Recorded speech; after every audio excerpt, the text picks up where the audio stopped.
If you're going to take anything away from this video, I want you to see yourself as a player and not a fan. Overcoming imposter syndrome and becoming a confident writer is something everybody's capable of doing. All it takes is a slight shift in our mindset. Let me explain a little bit. In the world of combat sports, wrestling and jiu-jitsu are incredibly individualistic.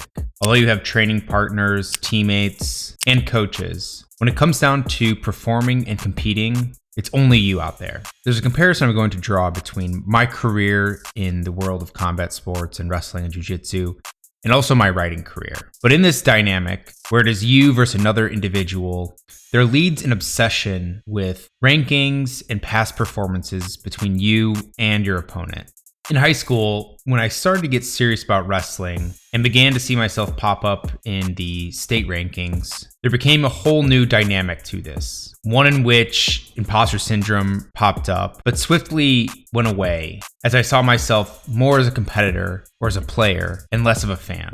In this example, or this shift in mindset, the player and the competitor don't concern themselves with their own rankings, standings, or ability, and nor do they consider those of everyone around them. They have a confidence in themselves and demand authority through their own ability and position.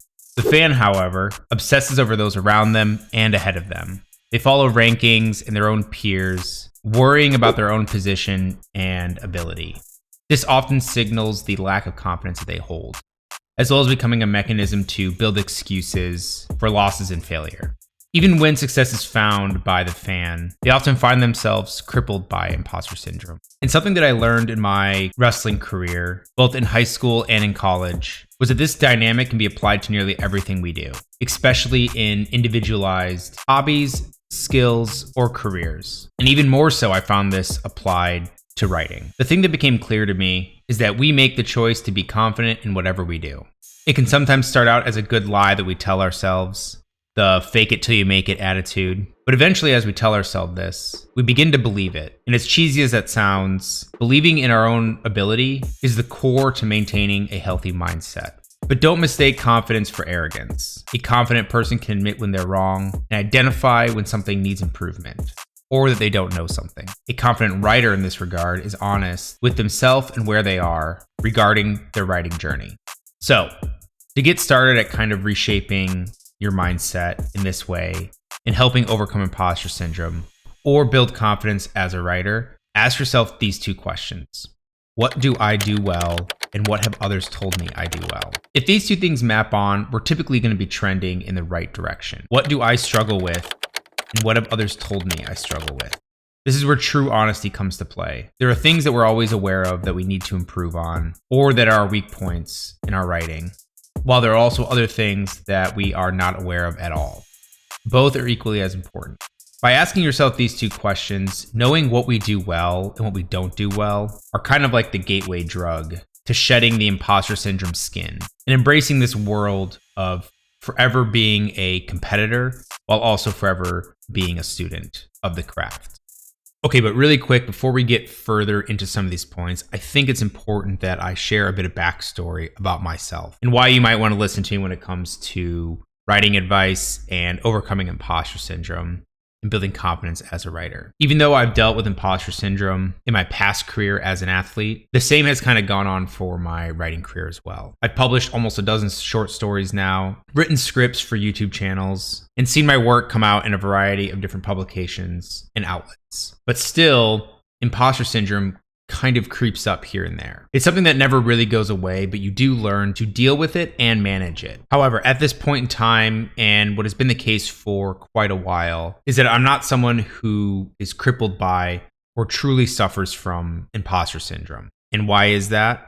I've seen imposter syndrome as directly linked to the confidence that you have in yourself. Now, did receiving some awards for some of my stories, getting acceptance letters, and getting paid for my work completely rid me of self-doubt or imposter syndrome? Of course not. But this external validation did help reinforce some of my own confidence. Throughout this video, I'm going to help make a roadmap, or at least give some guiding principles to overcoming the feeling of imposter syndrome and making you more confident in your writing. At the end of the day, though, when it comes to building confidence as a writer, the best thing that we can do is to read more and continue to write. Through those two things, we'll learn to recognize what good writing and strong writing is, and also refine our craft and our own voice as a writer.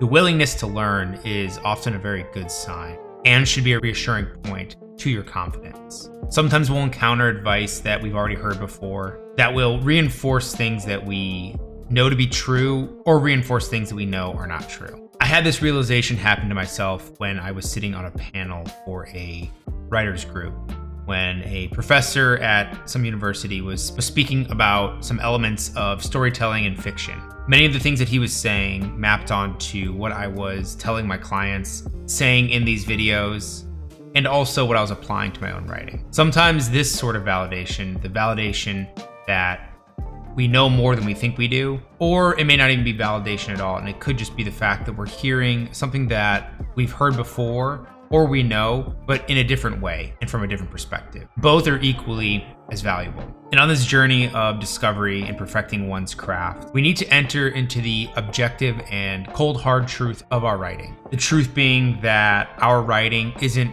really us. And when I say this, I'm more so speaking to my fiction and creative nonfiction audience. But our writing really isn't our personality or our identity. And it definitely isn't us. And when we realize that, we learn it's a lot more malleable if we can let it be.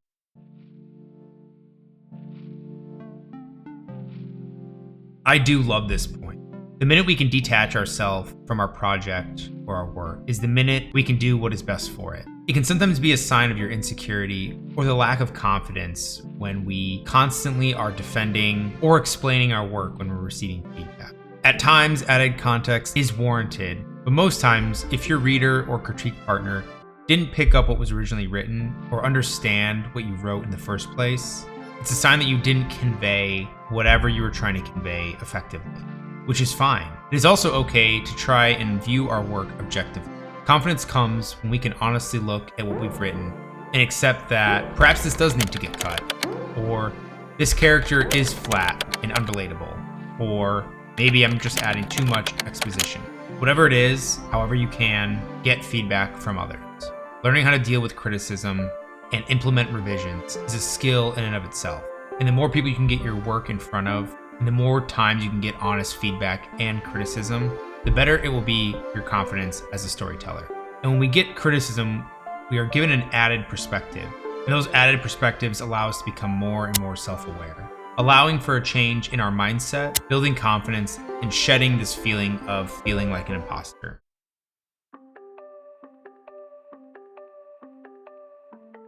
Being honest and knowing where you're at in your own writing journey, and being self-aware of your ability as a writer is really similar to when we encounter a zone or level in a video game where we aren't exactly a high enough level to compete at. I think we can all imagine or think back of when this had happened, but what we didn't do was try to dive into that level or that zone and endlessly try to complete it, entering a cycle of insanity. Instead, we probably went back, trained our skills, and retried when we were high enough level or more capable. Creating an honest environment where you succeed in is important to building the skill that is confidence. One way we can do this is by setting small, achievable goals that can help bolster confidence over time while still staying on track, reaching our overarching goal. I know for myself, I need to write nearly every single day to stay on track to finishing the projects that I want to work on, while also improving overall as a writer. I even have a little note written that says that I need to hit 5 pages a day, which is a small doable goal for me. I know that if I do that and I continue to do that, I will inevitably become a better writer. But similar to being prepared or having a plan, it is also good to identify and be honest at where you are in your own writing journey. Are you currently comparing yourself to a career writer who has already been writing and publishing books for a decade while you haven't even finished an outline yet? We all eventually will fall into this spiral at one point or another. We see famous writers who we want to be like and aspire to be like, and tell ourselves we'll never be able to do that. Or oftentimes we'll compare ourselves to our peers and will become envious or even jealous of their own successes, while not recognizing the successes we've had in ourselves. This sort of toxic thinking is something that we all try to avoid. But that comes with being confident and comfortable with who you are and where you're at with your own writing. Remember, we want to be the competitor or the player and not the fan. If you do feel yourself slipping and going down this path, a lot of times we can ask ourselves these 3 questions to help get us back on track into having a healthy mindset and approach with our writing. What do I admire in other writers? How are you similar? Or where do you see similar traits in your own writing? And finally, how can you nurture those traits within yourself?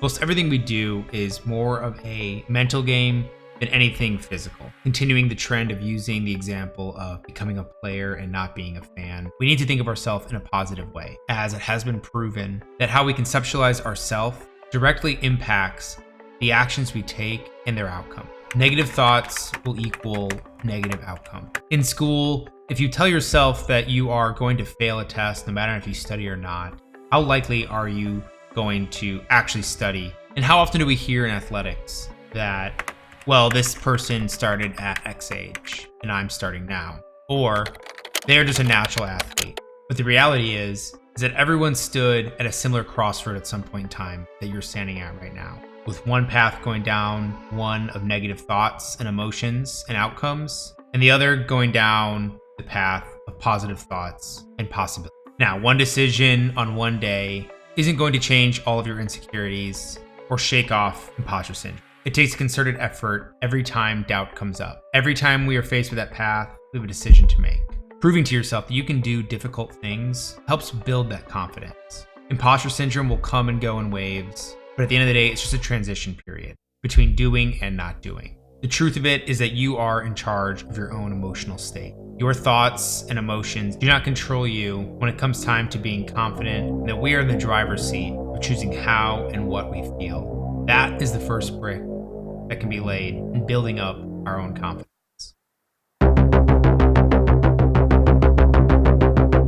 If you made it this far, thanks for watching. If you found this helpful, please remember to like, comment, and subscribe, as it helps the channel out and lets me know if you enjoyed this type of content. As always, let me know what you're wrestling with. I'd love to hear what you're working on, what you're struggling with, and what your successes are. As always, thanks for watching, and I'll see you next time.